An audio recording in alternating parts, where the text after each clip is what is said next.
Telugu cinema సర్కిల్స్లో తాజాగా వినిపిస్తున్న పుకారు అందరినీ సర్ప్రైజ్ చేస్తోంది.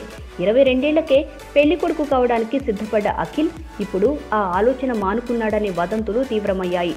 ఇందులో వాస్తవం ఎంత అనేది తెలియదు, కానీ అఖిల్ మొదటి నుంచి ప్రతి విషయంలో క్లారిటీ లేకుండా వ్యవహరిస్తూ నాక్కి తలనొప్పిగా మారాడని ఇండస్ట్రీలో మాట్లాడుకుంటున్నారు.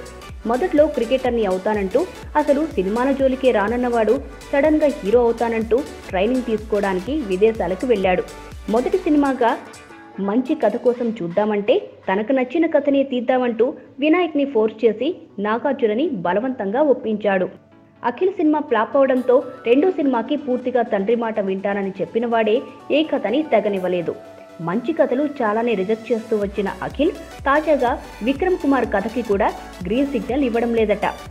అన్నిటికీ ఏదో ఒక వంక చెప్తున్న అఖిల్తో పడలేనంటూ అతను నాగార్జునకి కంప్లైంట్ చేశాడట. అఖిల్ కెరియర్ని చక్కదిద్దే వరకు కొత్త కమిట్మెంట్లు పెట్టుకోరాదని, ఇప్పుడు అతని అన్ని మీటింగ్స్లోనూ నాగ్ కూడా తప్పక హాజరవుతున్నాడట. ఒకవైపు అతని కెరియర్ చక్కదిద్దడానికే నాగ్ సమయం కేటాయించలేకపోతుంటే తాజాగా పెళ్లి పుకార్లు మొదలయ్యాయి.